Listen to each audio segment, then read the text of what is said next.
Lava Monsters, the first ever theme park land dedicated to Tangled and cheaper ticket prices? Tokyo Disney is an amazing place, and we want to help you explore every little inch of it. So join us on an epic overseas trip today here on DFB Guide.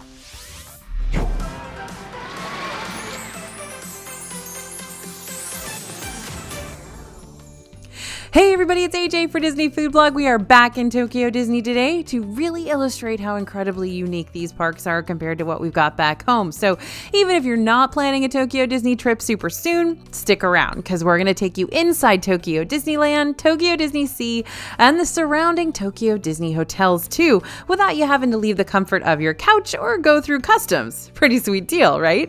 We've got 50 amazing things in Tokyo Disney, and we are going to start with the vending machines. I know, think a vending machine fan base is weird? Just wait till you see it firsthand. It's actually really cool. From gashapon to super themed drink locations, you're going to be able to find vending machines almost everywhere in Japan. The drink vending machines you'll find inside Tokyo Disney are adorable with a capital A. You got them all souped up to look like the Lucky Cat version of Baymax and colorful Fantasyland tea kettles and a cool Tomorrowland Robo-Dude. Because these machines are so popular, you can also buy miniature versions of them too to take home with you. When Tokyo Disney was coming up with this little line of merch, they must have been picking at my brain directly because these are so AJ coded, it's not even funny. Now, as far as gashapon goes, you're going to find a super popular gashapon machine for Tokyo Disneyland over in Toontown. During this past trip, a lot of the gashapon options were mini ride vehicles based off of the park rides. And of course, you know I got the Aquatopia one. Don't worry, we'll talk plenty about Aquatopia later. But first, let's lean into the world's first full Rapunzel land. I am so happy to talk about this point. Like, if you could see me right now, you'd see big smile. Rapunzels Forest brings the first fully inspired Tangled land into a Disney park. No, not just a Tangled bathroom, a full Tangled area with a ride, a restaurant, and highly immersive architecture. This is the smallest of the three areas of the new Fantasy Springs section, which officially opened to the general public inside Tokyo Disney Sea on June 6th. But it also might be my favorite section too, maybe? Depends on the day. And while I could go on and on about how an animatronic Punzi serenades you from the top of her tower when you enter the area, or how this land truly lights up once the sun goes down, the biggest reason to get excited about Rapunzel's Forest is the Rapunzel's Lantern Festival boat ride. Well, maybe it's Snuggly Duckling. I don't know. I like them both, but we're going to talk about the boat ride here. While this dark ride does tell the story of Rapunzel and Flynn / Eugene, it doesn't tell the full version of it. So you're not getting a recap of the movie like you'll find on the new Frozen ride. More about that one later. Instead, this ride focuses wholeheartedly on just Rapunzel and Flynn's love story, which was a risky move on the Imagineers' end because a ride like that does threaten to be a little cheesy and way too lovey-dovey. But it's not that at all. It's breathtaking, and Imagineers play with forced perspective a lot on this ride to make sure they use the whole space to engulf you in each scene and make you feel completely transported into a world filled with floating lanterns and happily ever afters. So if you're looking for the perfect place to pop the question, I think you found it. Okay, you're watching an AJ video, you're going to hear about the Counterservice trays at Tokyo Disney. Perhaps what I like even more than all the stylized vending machines are the coordinating Counterservice trays at every quick service restaurant.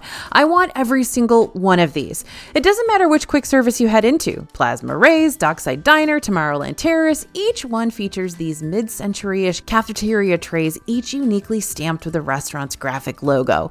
They are impeccable.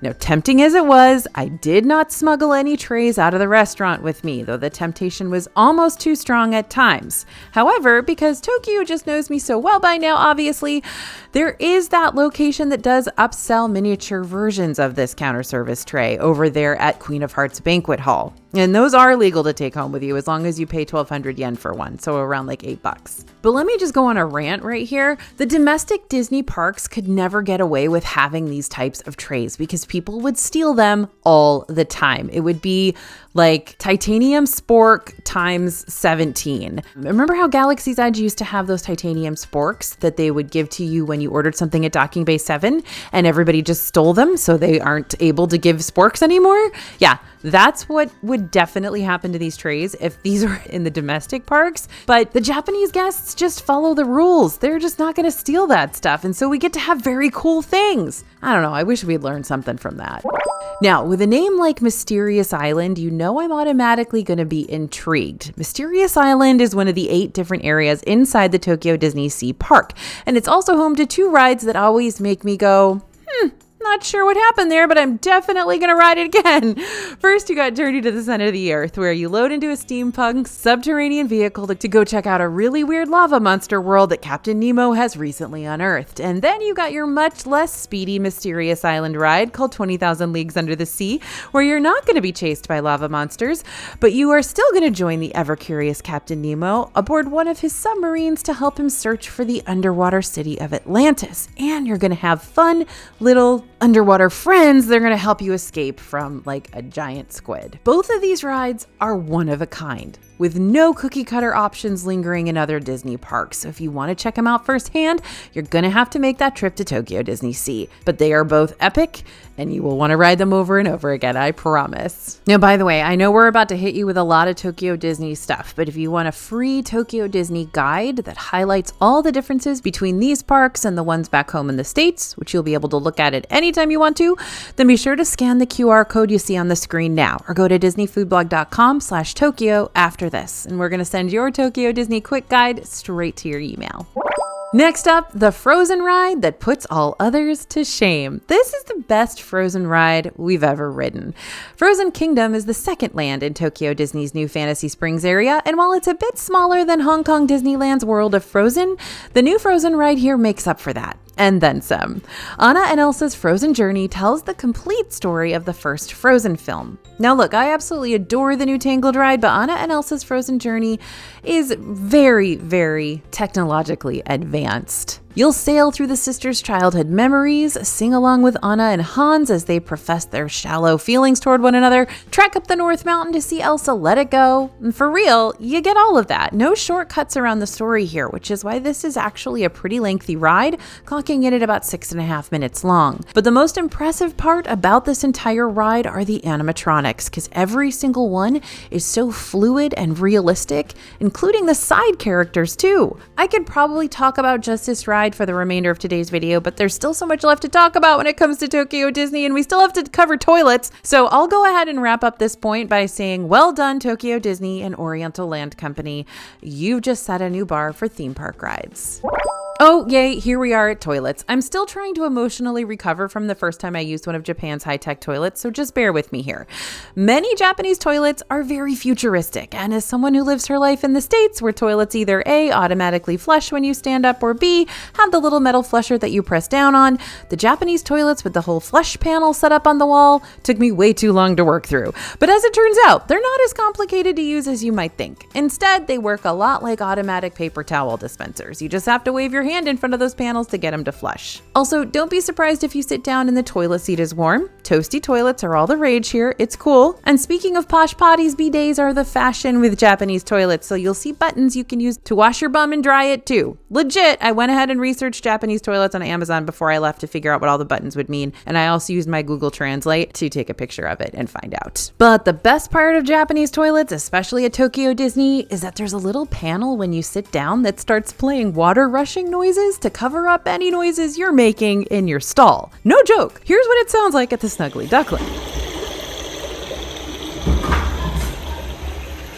These were installed, according to what I've heard, because Japanese women kept flushing the toilets to cover up any sounds they were making, and it was wasting a lot of water. So these sound machines were installed and automatically turn on when they sense you're there. Weird fact, they don't have them in the men's rooms. We checked. Now, back to my love for all things miniature. In the lobby of the Tokyo Disneyland Hotel, you can find a pink stylized dollhouse that I would do just about anything to shrink down and live inside. And while the cute little shutters and covered balconies on the front of the house would still be enough to make me want to include this in today's video, it gets even better when you walk around to the back of the house and you get to look into each carefully crafted room.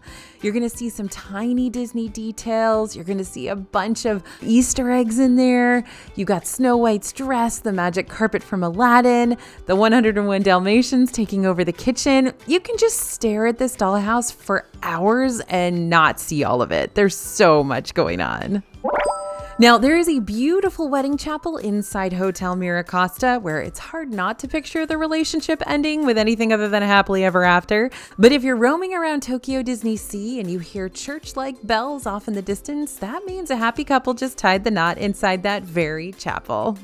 So let's talk about the Western store over there in Tokyo Disneyland. I've been in this store a few times now. I never miss it because they have the coolest, weirdest, best stuff. This is the only place you're going to find this Western Land line. And while usually I don't see the same merchandise multiple trips to Tokyo in a row, this is always here. So I think it's selling really, really well. But you can get literal brand name jeans, like you're gonna see Wrangler stuff in here. They've got this really, really cute Western Land collection of a tote bag and a cute little kind of carrying case. They've also got a whole series of different t-shirts you're not going to see anywhere else. And they've got a bunch of like Western stuff that you would normally find in the Southwest of America. So there's just all kinds of interesting stuff in here. And I advise you to make sure to stop into this shop and spend some time and maybe a little money.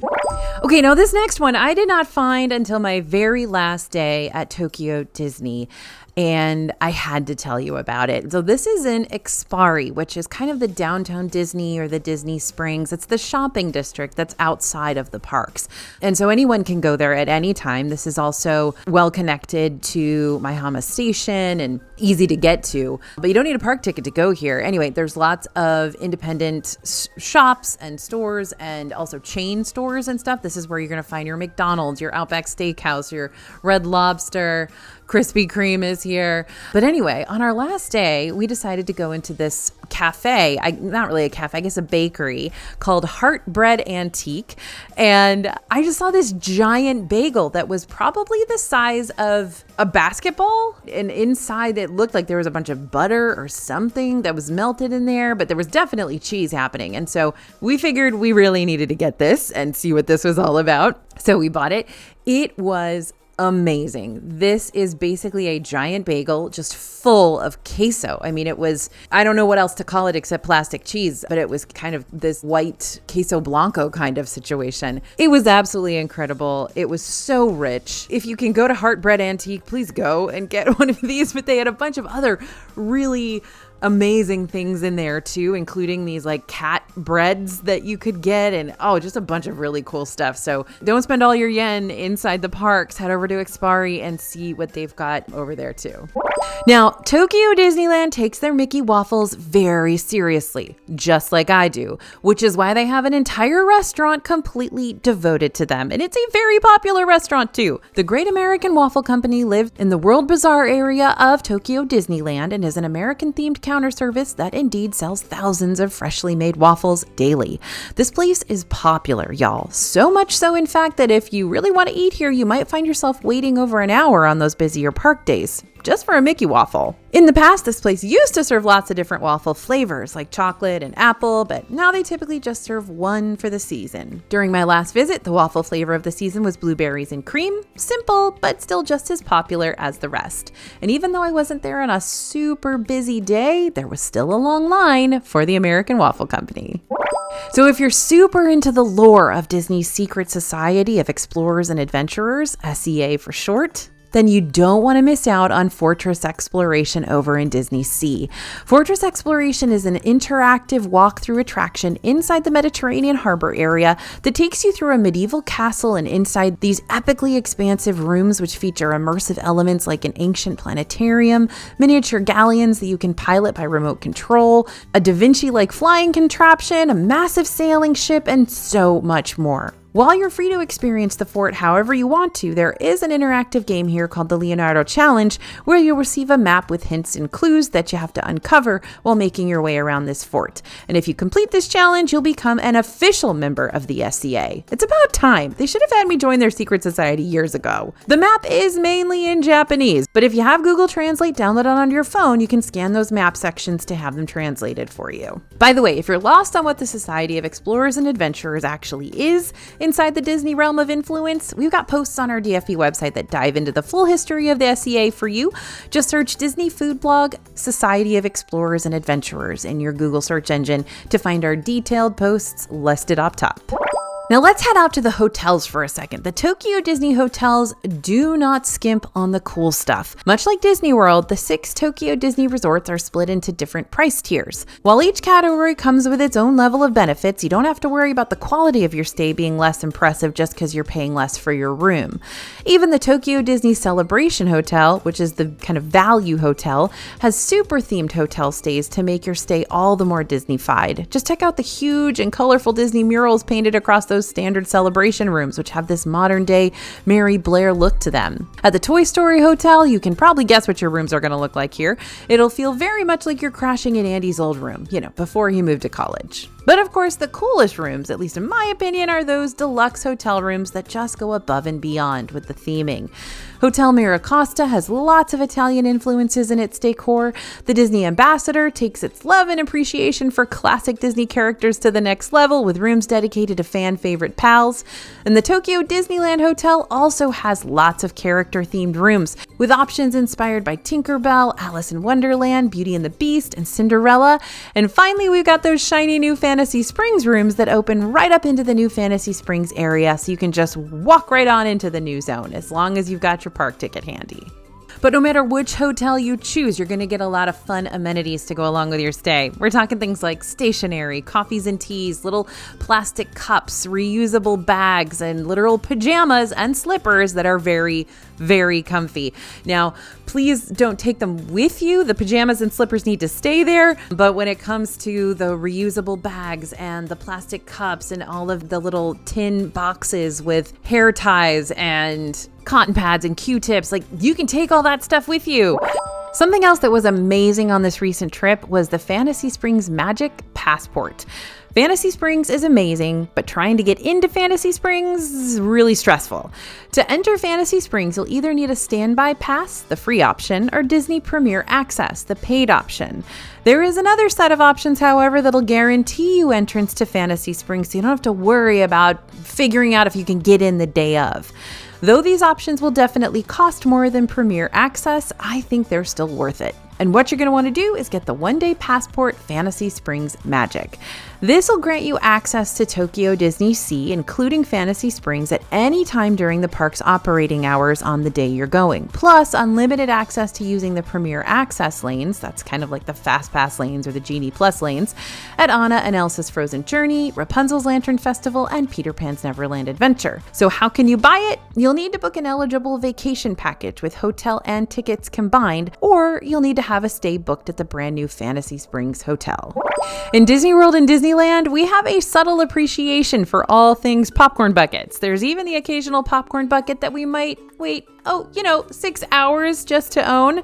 But for the most part, when it comes to park popcorn, we're glad it exists as a salty midday snack, but that's pretty much it.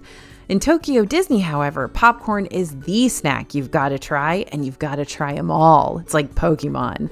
The roasty toasty popcorn carts across both Tokyo Disneyland and Disney Sea are not only themed around the area they're located in, but they also have exclusive popcorn flavors at each cart too.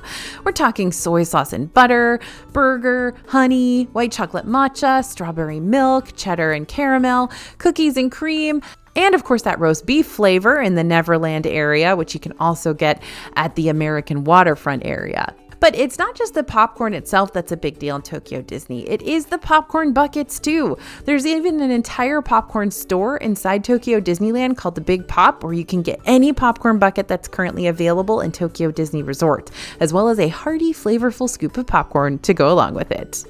Now, if you're missing some nostalgic rides like the classic Splash Mountain from the domestic parks, or you're wistful for the days when Snow White's Scary Adventures was as traumatizing as it used to be, then your little nostalgic hearts are going to be thrilled to know that these classic attractions still exist in some way, shape, or form. Back in 2021, Disneyland out in Anaheim updated Snow White's Scary Adventures to become Snow White's Enchanted Wish, and that version now features a much happier ending where the prince gives Snow White a kiss and brings her back to life. But out in Tokyo, Snow White's adventure still ends with you getting crushed by a boulder, thanks to the evil hag.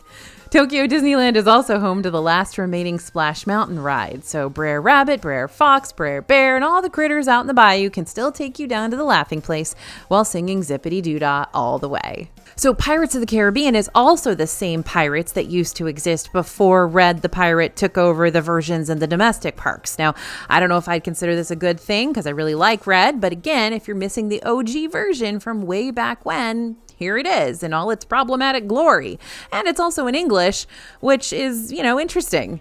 And the Country Bear Jamboree in Tokyo Disneyland is also true to Walt's original vision, meaning it's more like the version we had before Country Bear's musical Jamboree became a thing in Disney World, which is about to become a thing. Just be prepared for the song lyrics to be in English, but everything else to be in Japanese. But Tokyo Disney's not afraid to take a well-loved ride and add new elements to it, either as a temporary overlay or as a more permanent endeavor, just for funsies. For example, earlier this year, Tokyo Disney Sea amped up the scare factor on its version of Tower of Terror to make it a whole lot more intense. And this summer, during Tokyo Disneyland's new Get Soaked Toontown event, you'll be able to ride a new version of Splash Mountain called Splash Mountain Max, which promises even more water on the attraction than ever before. This new Get Soaked version will be available from July 2nd through September 18th. And right now, Tokyo Disney's hosting a big event for Space Mountain called Celebrating Space Mountain Final Ignition, which is leading up to the ride's massive extended closure that's going to last until 2027, which feels like a really long time. During this event, you can find new ride decorations, exclusive themed Space Mountain merchandise, limited edition Space Mountain food and drinks, and photo ops that'll only stick around until the last day of the event, which is July 31st, 2024. So why such a long closure? Well, 3 years from now, Space Mountain's going to reopen in Tokyo and look a whole lot different with new special effects and enhanced performance, and the ride will maintain its original concept, but also bring guests a new experience and new thrills when it reopens. So we have made it to my favorite part of this video so far, Aquatopia. Make fun of me all you want, but I absolutely adore Aquatopia in Tokyo Disney Sea. It isn't like on par with the new Fantasy Springs rides or anything, at least not technologically. It's just a little trackless boat ride that spins you around for a bit on the water and just has good vibes. This is a good one for kids who need to be eased into the bigger rides little by little, and it's also a good one for AJs who absolutely adore those charming and underrated B-tier rides where the wait times are low and the stakes are even lower. No lava monsters here. Another big reason why I probably love Aquatopia so much is because it cures just a little bit of my homesickness, but not just for the US. I'm talking about homesickness for those simpler days way back when. Simpler Epcot days, that is. Y'all know that my dad and I shared an absolute love for 80s Epcot, and come to find out, the original Epcot soundtrack actually plays around Aquatopia area in Tokyo Disney Sea. So if you miss hearing that soundtrack playing loud and proud inside a theme park, this is where to find it. Hey everyone, Bria here. And Stitch is in the house, y'all. Or rather, he's in the room. The Tiki room. Okay, that was lame, but AJ wanted me to talk about this point because I love Lilo and Stitch. It's one of my favorite Disney films of all time. I probably watched it more times than I care to admit. You know how Magic Kingdom used to have Stitch's Great Escape, but the best part about the entire attraction was the Stitch animatronic, and the rest of it just felt like a whole invasion of privacy. Yeah, Tokyo Disneyland took the best part about Stitch's Great Escape and combined it with their Tiki Room to create the Enchanted Tiki Room Stitch Presents Aloha Ikomo Mai. While some folks may not like tampering with the classics because we all know how well that worked out for Magic Kingdom when they tried to add Zazu and Iago to their Tiki Room show back in 1998, it didn't work out very well. I really do like throwing Stitch in with the Tiki Room over here just to stir things up a bit, because dropping Stitch in a tropical setting with his little Hawaiian shirt and his cute little ukulele just feels right. Plus it's Stitch, and the more Stitch representation I see in the parks, the happier I am. So the parades and variety shows at Tokyo Disney are on a whole other playing field than what we're used to back in our domestic parks, for better and for worse. I kid you not, many folks actually rope drop their place for parade viewing and come prepared with picnic blankets and snacks and plushies that feature the same characters who are going to be walking through the parade that day. That's why you're more than likely going to see ride wait times drop later on in the afternoon, because the majority of people are going to be lined up waiting for the parade floats to pass by. Well, I do recommend you see at least one of these parades because they really do a top-notch job with them here, and the excitement is understandable to a certain extent. You can use those other parade time frames to get in line for one of those A-tier rides when waits are potentially going to be much shorter than before. By the way, if you are going to watch a parade, I do recommend watching it from Toontown. That's kind of the end of the parade route, and it tends to fill up more slowly than the hub area. And then we got the variety shows here, which are also way popular with locals and out-of-town guests alike. These shows are so popular, in fact, that you literally have to win the lottery just to see them. Entry Request is Tokyo Disney's lottery system for those select popular variety shows. You'll be able to find the Entry Request option on your Tokyo Disney app on the day of your visit. To enter the lottery, you'll submit your request under My Plan on the app and choose the show you want to see. Then your app screen will give you either your showtime window, which means you won, yay, or a sorry, better luck next time message, womp womp. And that's it. That's the game. If you get option B, you're either going to have to count your losses and try again the next day if you've got another day, and then you're still not guaranteed to win the lottery. The real tricky part about this system is that there are no tricks. You could even enter the lottery 15 minutes before showtime and win, while someone who tried the lottery at the very beginning of the day will be denied. It's a really wild and random process. Fortunately, you don't just have to try your luck for one show. You can try it for each show with an entry request option. So even if you don't get into one, you might still be able to make it into another. But all in all, set your expectations so you don't wind up too terribly disappointed if you don't win your way into one of these performances. Now, since I jumped the gun here and name dropped the Tokyo Disney app in the point before this, let's go ahead and talk about what the Tokyo Disney app can actually do for you, aside from just help you enter a show lottery. It can do a lot, believe me. It's going to be your handy-dandy guide to both Tokyo Disney parks. Sound familiar? It should, because it accomplishes a lot of the similar things that the My Disney Experience app does in Florida, or that the Disneyland app does in California, with a few key differences here and there. Along with ride wait times, you're also going to be able to see the wait times for snack and quick service locations too, because the lines for places to eat in Tokyo Disney can get to be just as long, if not longer, than what you'll experience for the rides. The Tokyo Disney app is also where you're going to be able to keep track and make Premier Access Pass and Priority Pass selections, which is a lot like Lightning Lanes in the States, but we'll talk about that in a second. And you can also book priority seating at table service restaurants through the Tokyo Disney app too, which is very similar to advanced dining reservations over in the domestic parks. Next up is the coolest beast to human transformation. I don't know how many of those there are out there, but I'm pretty sure this one is the best one. I know we're all caught up in the fact that Tokyo Disney has that new Fantasy Springs area and all those wildly immersive animatronic rides right now, but let's not forget about the animatronic ride that made its debut over in Tokyo Disneyland back in 2020 that blew us all away and continues to do so.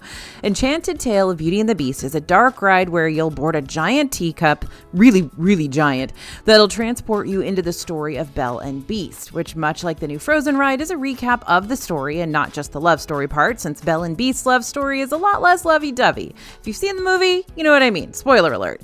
Once again, this is a ride with state-of-the-art animatronics, but my favorite part of this ride, and the one that I am still blown away by every single time I see it, is the magical transformation that happens at the end where we get to see Beast transform before our very eyes into a human again. Truly incredible Imagineering work using what's basically a very old concept, but doing it really well. So something else I wanted to mention in this video that I just keep talking about, but it's hard to explain, is the wildly in-depth theming you're going to get in Tokyo Disney Sea specifically. All the Disney parks around the world do a top-notch job of making sure you are completely immersed in the world you've stepped foot into, but Tokyo Disneyland and Disney Sea go so far as to theme things that nobody will really ever see. Just waltz right into the first section of Tokyo Disney Sea and you'll see what I mean. Tokyo Disney starts in the Mediterranean harbor, themed as a seaside village overlooking a sizable marina. This is where you're going to find the Venetian canals, the fortress exploration, and where you're also going to watch the nighttime spectacular. But here's what's really incredible. Disney Sea has hidden sound and lighting equipment underground and in various structures around Mediterranean harbor. So right before a show begins, those trapdoors open up and out rises these large poles with spotlights and speakers attached. It's pretty cool that they can keep those show sections out of sight and out of mind to keep them from interrupting the overall theming during the day. But something else that just totally boggles my mind, we'll take the Venetian canals, for example. So this is an area that really winds back into a little tiny almost town of its own. Lots of people will walk right by this and never see it. It just amazes me how much theming there's going to be here without people really even visiting it a lot of the time. Same thing over in Fortress Exploration. That thing is just unbelievably cool, and I think the majority of folks just don't go there. There's never a line for it. You can explore that thing for an hour and run into maybe 2 other people. It's just not something that's very heavily trafficked, and it's incredible. So anyway, it boggles my mind every time I am in Tokyo Disneyland, Tokyo Disney Sea, to see the level of theming that they go to for things that most of us will never actually see. Now, y'all, the guest outfits in Tokyo Disney always make me feel so underdressed and uncommitted. They go so hard here. In Disney World and Disneyland, we got those fan-created Dapper Days where guests come together to really go all out with their fancy Disney-themed attire, but every day is Dapper Day in Tokyo Disney. Guests come dressed to the nines as their favorite characters. During my last visit, some of my favorite outfits I saw were firstly this incredible Anna-themed kimono. Absolutely obsessed with this one. Look at how cute it is. She wore it to Fantasy Springs, to the Frozen area. And then there was this Donald Duck fan couple who were all dressed up for Donald's birthday in their very, very cute and, trendy character-inspired outfits. This guy actually had embroidered feathers all over his shirt. And while this isn't a full-on cosplay per se, every time I see those guests who have the bags adorned with tons of character keychains, I'm always ready to start collecting too. Where would I put him for the rest of the year? I don't know, but I still love the aesthetic, and I like to imagine I could someday maybe pull it off just like they can.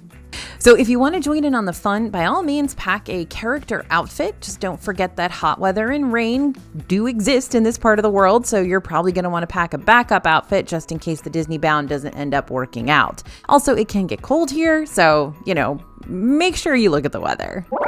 So if you're traveling from overseas, you're not going to have your own car to help you get around. So it's good to get a feel for what transportation you will be relying on around the Tokyo Disney bubble and in Tokyo in general. In Tokyo, locals tend to rely on trains and buses to get them from place to place, which is actually pretty decent and affordable.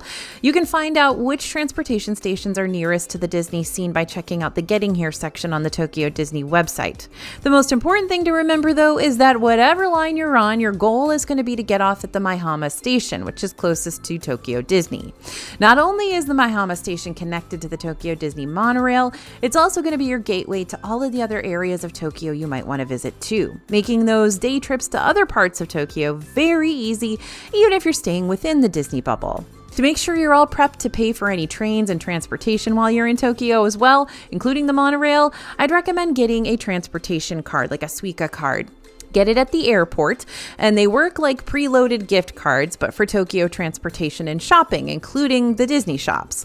If you want to purchase the Suica card, just grab one at whatever airport you're flying into, or you can get one at train stations or the monorail's Resort Gateway station. They'll get you all set up. Oh, and when you are flying out of Tokyo, be sure to use up your Suica card at the 7-Eleven in the airport. Now, speaking of the monorail, look at how perfect this monorail is. The Tokyo Disney monorail is a lot like the ones you're going to see back home, only with a few key differences, both positive and negative. The pros, the Tokyo Disney monorail has the cutest Mickey-shaped windows and Mickey-shaped hanging loop thingies that you'll need to hold on to if the monorail's packed and you're forced to stand during your trip. The cons, unlike the monorails in our domestic parks, you do have to pay to use the Tokyo Disney monorail. In Japan, there's a law that states that any transportation services using more than one stop along their circuit must charge for their services, which is why the Disney monorail has to charge its guests. And alternatively, why when you are on the Disneyland train inside Disneyland, it doesn't stop anywhere, because if it did, you'd have to pay for it. Now, that being said, the monorail isn't going to eat up your souvenir dollars. It's just about 260 yen per ride per adult, which in US dollars right now is about $1.74. So each and every morning, the lines that form just to get into these parks are like nothing I've ever seen before. Even Magic Kingdom during busy seasons doesn't get quite as busy as the start of a day at Tokyo Disneyland on just an average day. So just try to wrap your mind around that. That's why Happy Entry can be such an important benefit to use, even if it initially sounds disappointing. Happy Entry is a lot like early theme park entry over at Disney World in Florida and Disneyland in California. Only instead of giving Disney hotel guests 30 minutes of extra time in each of the parks before they open their gates, Happy Entry only gives Disney hotel guests a 15-minute head start. I know, seems pretty stingy, but the purpose of Happy Entry is less about getting you in the parks early and more about getting you past the thousands of folks who are already clogging up the regular queue to get in. And that's because Happy Entry guests have their own queue area where they can enter the parks, which is way more manageable, way less intimidating, and has way fewer people. So I don't even care that I'm not getting into the parks that much earlier than anyone else. What I care about is that I'm not waiting kind of an hour to get into the parks in the first place. So here's the catch with all this. Your Happy Entry privileges will all depend on which hotel you're staying in. If you're staying at Tokyo Disney Sea Fantasy Springs or Tokyo Disney Sea Hotel Miracosta, Happy Entry will be applicable at both Disneyland or Disney Sea. That being said, during select days throughout the summer and on into September of this year, Happy Entry will not be available for Tokyo Disneyland for these resort guests. This includes June 9th, 29th, and 30th, July 20th, 21st, 22nd, 27th, 28th, 29th, all dates from August 1st to 31st and September 30th. If you're staying at Tokyo Disney Resort Toy Story Hotel or Tokyo Disney Celebration, Happy Entry will only be applicable at Tokyo Disney Sea. And if you're staying at the Tokyo Disneyland Hotel or the Ambassador, it will only be applicable at Tokyo Disneyland. Very confusing. Look into it beforehand so you know which parks you get access to and which you don't.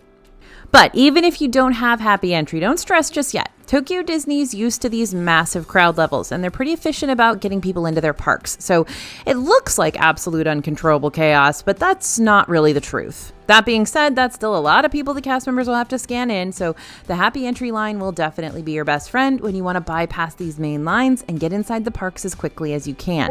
So a new park equals new friends. Mickey, Minnie, Donald, they like to make their way around the Disney parks worldwide, but we've met some characters in Tokyo Disney that we've either never gotten the chance to meet in person before or very rarely see hanging around the domestic parks. One of the big character draws in Tokyo is Duffy the Bear, along with all of his cute and cuddly friends. According to his backstory, Duffy is Mickey Mouse's teddy bear, who Mickey likes to bring along on all of his different adventures. So if Duffy's cool with Mickey, then I guess we're cool with Duffy too. So who else might you be able to meet out and about during your next Tokyo Disney trip? Well, in the past, we've seen characters like Clarice the Chipmunk, the Three Caballeros, not just Donald, but all of them, the slightly unsettling version of the Fairy Godmother, and of course some of our classic favorite characters, but in all new outfits that you're not going to see them wear back home. Just keep on the lookout for these wandering friends because you never know where they might pop up next. Is it really a Disney trip if you don't ooh and ah over some fireworks at least once? Inside Tokyo Disneyland, you can currently watch the Sky Full of Colors fireworks display that takes place over the castle each night. Sky Full of Colors typically happens at 8:30 p.m. nightly, but double check the Tokyo Disney app just in case those times change while you're there. But the big nighttime spectacular you're really not going to want to miss out on is Tokyo Disney Sea's Believe, A Sea of Dreams. This features large character-inspired boats that sail across Mediterranean harbor, bright lasers and pyrotechnics, lots of high-quality projection mapping that covers the entire harbor. It's got a giant, alien portal in the middle of the lagoon, kind of like what we used to have at World Showcase Lagoon. Anyway, there's a lot going on here. Unlike Sky Full of Colors, which is only 5 minutes, Believe, A Sea of Dreams is a 30-minute performance that happens nightly around 7:30 p.m. But again, double check the park schedule that day just to make sure you don't miss out because they will only do it when it's dark out, so that's going to change the time. Believe a Sea of Dreams is a 30-minute performance that happens nightly around 7:30 p.m. throughout the month of June, but switches to 8:15 in July, so always double check the park schedule for the day just to make sure you don't miss out. Now let's talk a little bit about Mickey-shaped snacks, because Tokyo's got a bunch of them. Now Tokyo has similar Mickey-shaped snacks like we have at home, like the Mickey-shaped waffles and Mickey-shaped brownies, but Tokyo's Mickey artistry goes beyond the basics. You can get Mickey-shaped churros, which aren't just like, like a churro that's wrapped into a Mickey shape. It's literally like squeezed out into a Mickey shape. You can see on the screen what I'm talking about. You got Mickey-shaped chicken nuggets, which I don't understand why these are not a thing everywhere. Mickey-shaped pizzas, Mickey-shaped carrots on top of the pot roast from Crystal Palace, Mickey-shaped rice patties for kids on several menus property-wide, and you can get Mickey-shaped loaves of bread from the TikTok Diner over at the Disney Ambassador Hotel and Mama Biscotti's at Tokyo Disney Sea. But I think my favorite Mickey-shaped food item you can get is over at Plasma Ray's Diner in Tokyo Disneyland, where you can order a mild curry udon with one of those eggs that has a hidden Mickey right there in the yolk. And we can't let Mickey have all the food-shaped fun here. Lots of other characters get to have their food and snack appearances too. You can find Green Alien Mochi in Tokyo Disneyland and Disney Sea. In Disneyland, you can typically get these little squishy guys from Pan Galactic Pizza Port and Soft Landing and a couple other spots. And in Disney Sea, you can get them at Mama Biscotti's and the food cart over in SS Columbia. There's also Baymax Curry from Center Street Coffee House in Tokyo Disneyland, adorable and also delicious, and tons of Donald Duck inspired snacks in honor of his big birthday celebration are out right now. Now it's time to talk about the third and final land in the new Fantasy Springs area, Peter Pan's Neverland. Neverland feels like the main event of Fantasy Springs, not necessarily because it has the best rides, but because it has the largest square footage. This area is meant to be explored, so you can find all the little details hidden throughout, from the Lost Kids artwork to the ramblings of Captain Hook hiding out in his captain's quarters on the giant pirate ship. There are 2 rides in this new area. The first is Peter Pan's Neverland Adventure, which is a trackless dark ride that uses a mix of 3D animation and practical sets to take you flying across this magical land. I was actually really impressed with this ride. The second is Fairy Tinkerbell's Busy Buggies, which takes you on a super short journey around Pixie Hollow to experience the changing seasons. This is just a classic kids ride. It's super cute. Your kids are going to love it, but it's not one that you're going to want to wait hours to ride. But one thing that I thought was really, really cool about Neverland was that they actually have Skull Rock, which is one of my favorite parts of the Peter Pan story. And you can go inside Skull Rock and actually take pictures like through the eyeballs and stuff. It's very cool. It's kind of like my childhood dream come true. Now, with all this talk about how incredibly themed all of Tokyo Disney is, all the way down to its serving trays, did you really think these parks were going to give you boring places to eat? Nah, I didn't think so. I've gotten the privilege to eat at almost all the places around both of the Tokyo Disney parks, so if you want to learn more about the best places to eat around property, be sure to check out our Everything We Ate in Tokyo Disney video right after this. And Tokyo Disney also has several over-the-top restaurants hiding inside their hotels too. That being said, getting hotel dining reservations can sometimes feel like breaking into Fort Knox for some of these special events. The restaurants at the Tokyo Disney hotels are extremely popular, and reservations do get booked up almost immediately upon release for some of the exclusive events and the exclusive dinner sets, meaning going in and getting a special Donald Duck themed meal or something like that. Now, don't lose hope if you try to book a restaurant at a resort and come up dry. More restaurant availability can pop up on the day of your visit too, so keep checking your Tokyo Disney app just in case you come across a last-minute reservation. Also note that if you want to eat at the restaurants in Fantasy Springs Hotel or the Toy Story Hotel, those are only open to people staying there. You're not going to be able to go in and eat at those restaurants, even if availability shows up on the app. You're still not going to get into those unless you're staying there, at least for now. Speaking of, let's talk about the highly coveted Toy Story Hotel. By far and away, this has historically been and kind of continues to be, even though the Fantasy Springs restaurants have been added to the mix of hard places to get a reservation, one of the most difficult places to dine in Tokyo Disney. You have to be staying as a guest in one of those Toy Story rooms to book a reservation at one of their eateries. Remember, hotel room reservations go live on the Tokyo Disney site 3 months before your stay, starting at 11 a.m. Japanese Standard Time. So in EST, that would be 10 p.m. So if you want to sleep and dine inside this colorful colorful toy box, it's best to start making those reservations ASAP, as in right when that reservation window opens up. In some cases, you might be able to book your room even earlier, as in 4 months in advance. So definitely check the Tokyo Disney website and get an exact idea of when you're going to be able to start booking.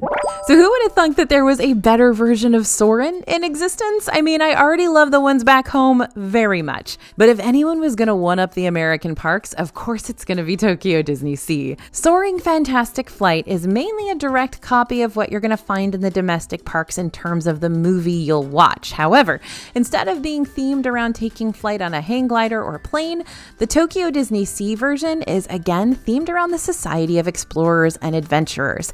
Even the cast members who work here have a Society of Explorers and Adventurers patch on their costumes. Now on Tokyo's Soaring Fantastic Flight, this SEA theming is reflected through the extensive queue and those Renaissance-looking costumes. Now the queue is designed to look like a museum, highlighting the prototypes and inventions of flying machines through the ages, and the pre-show featured SEA member Camelia Falco, who is the mastermind behind the Dream Flyer you're about to board. Now, when you go in and actually board your Soaring adventure, make sure to look and see that the ride vehicles actually look like kind of Da Vinci's flying machine, right? It's very, very cool. I'm a big fan. And the movie you're going to see is going to have a few little differences. Of course, you're going to have Tokyo Disney at the end, the same way you have Epcot at the end in Disney World and Disneyland in the end at Disneyland. But you're also going to have a section that is Tokyo themed. You're going to fly through Tokyo instead of like to Paris. So that's an interesting one to pay attention to as well.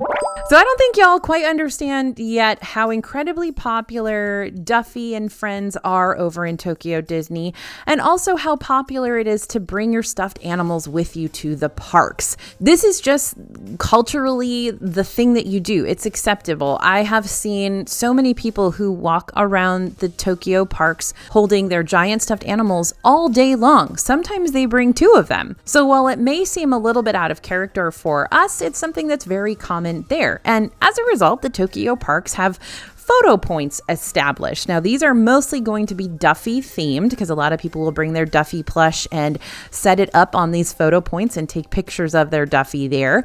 These are tiny kind of fold out chairs in front of popular photo spots where you can sit your stuffed friend and snap a picture of them. It's adorable. It's something to understand is going to happen. And maybe if you want to bring your plush and do the same, you can do that. I can remember the first time I was at Tokyo Disney Sea, I bought something that's called a snow-so, which is like a little Mickey themed snowman plush, and took some pictures of him around at the little photo spots. So my little Snow had his own little vacation scrapbook. So Tokyo Disney doesn't have lightning lanes or Genie Plus. Instead, they have different methods that'll help you skip over the major ride lines. Let's talk about those real quick. First, you got your passes that work like individual lightning lanes. Those Disney Premier Access passes, which allow you to pay for a return time for one of the popular Disney rides or shows in the parks. Just like an individual lightning lane, you do have to pay per person, per ride through for these highly coveted attractions.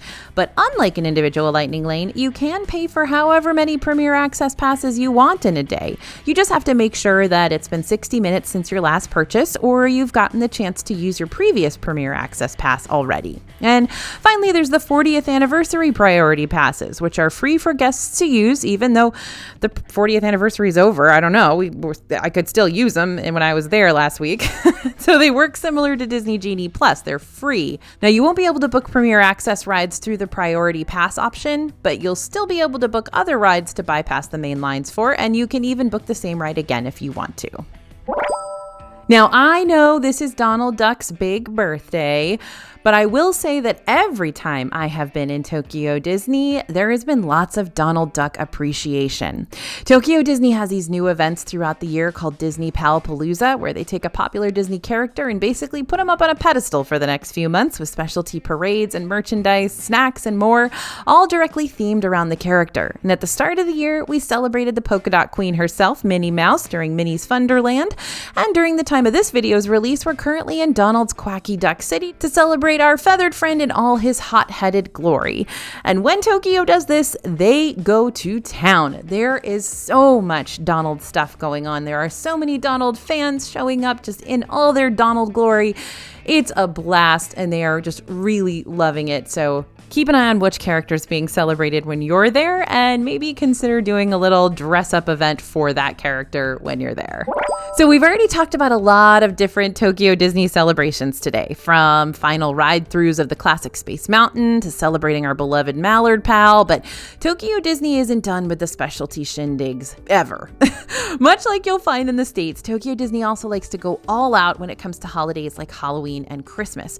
But the best things about these park celebrations, neither one is a hard-ticketed event, so anyone who's purchased general admission for the park is going to be able to experience all of the limited time treats and entertainment and decor available during these special seasons. Now, this makes a lot of sense, y'all, because a lot of the folks coming to Tokyo Disney are, of course, locals, people who are there every weekend. It's kind of more like a Disneyland vibe than a Disney World vibe. And so changing up the situation, making sure that people have new things to try, new themed rides to ride, which is actually what keeps bringing these folks back. So what's better than a one-level carousel? A double-decker carousel. The Caravan Carousel over in Tokyo Disney Sea's Arabian coast, which is really a underrated area of Disney Sea, is housed within this gorgeous and intricate palace-like facade. Whether you get to ride on the first or second story of this easygoing ride, you'll get the chance to ride on the backs of those classic and not so classic carousel animals like horses and camels and elephants.